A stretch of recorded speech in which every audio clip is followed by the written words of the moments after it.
பாருங்கள் இடிமுரசு டிவி. இது உண்மையின் முரசு. உள்ளூர் செய்தி முதல் உலகச் செய்திகள் வரை உடனுக்குடன் அறிந்திட இடிமுரசு டிவிக்கு சப்ஸ்கிரைப் பண்ணுங்க. குளித்தலை அருகே லாலாபேட்டையில் அண்ணல் மகாத்மா காந்தி மணி மண்டபம் பெரம்பலூர் பாராளுமன்ற உறுப்பினர் அருண் நேரு திறந்து வைத்து மலர்தூவி அஞ்சலி செலுத்தி சிறப்புரை ஆற்றினார். கரூர் மாவட்டம் குளித்தலை அருகே லாலாபேட்டையில் அண்ணல் மகாத்மா காந்தி மணி மண்டபம் சிறப்பு விழா மற்றும் இரத்ததான முகாமிற்கு அறக்கட்டளை ஆலோசகர் தட்சிணாமூர்த்தி வரவேற்றார். சமூக ஆர்வலர் வழக்கறிஞர் கிருஷ்ணமாச்சாரி முன்னிலை வைத்தார். அண்ணல் மகாத்மா காந்தி மணி மண்டபம் மற்றும் நூலகத்தினையும் பெரம்பலூர் பாராளுமன்ற உறுப்பினர் அருண் நேரு திறந்து வைத்து மலர்தூவி அஞ்சலி செலுத்தி சிறப்புரை ஆற்றினார்.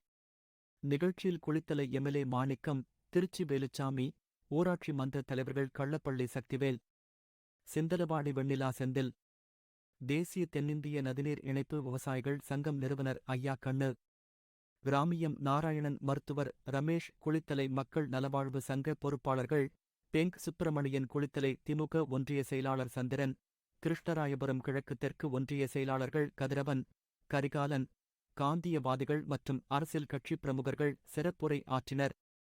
குளித்தலை காவல் துணை கண்காணிப்பாளர் செந்தில்குமார், கிருஷ்ணராயபுரம் வட்டாட்சியர் மகேந்திரன், லாலாபேட்டை காவல் ஆய்வாளர் சேதர் மற்றும் அரசு அதிகாரிகள் பலர் கலந்து கொண்டனர். தொடர்ந்து இரத்ததான முகாம் நடைபெற்றது. இந்நிகழ்ச்சியில் லாலாபேட்டை மகாத்மா காந்தி மணிமண்டப அறக்கட்டளை குழு பொறுப்பாளர்கள், கிராம பொதுமக்கள், சமூக ஆர்வலர்கள் பலர் கலந்து கொண்டனர். குளித்தலை செய்தியாளர் வீர தியாகராஜன். அந்த விஷயத்துல இங்கிருந்து 2 பேர் இந்த விஷயத்துக்கே ஜிஎம் கிட்ட கேட்டு ஜிஎம் எவ்வளவு சீக்கிரம் நான் பண்ணி கொடுக்க முடியுமோ பண்ணி கொடுக்க முடியும்னு சொல்லிட்டாரு. இந்த நாடு சுதந்திரத்துக்காக பாடுபட்டு ரொம்ப பெருமாடைகள் யாராருக்கோ செய்த இந்த காலத்துல இந்தூர்ல காந்தியை நினைவுபடுத்தி அவருக்கு ஒரு மண்டபத்தை கட்டி அதற்கு திரள் விழா என்று சொல்லுகிறீர்கள். இது தமிழகத்திற்கு மீண்டும் ஒரு திருப்பு முனையாக அமையும் என்று நான் நம்புகிறேன் என்றேன்.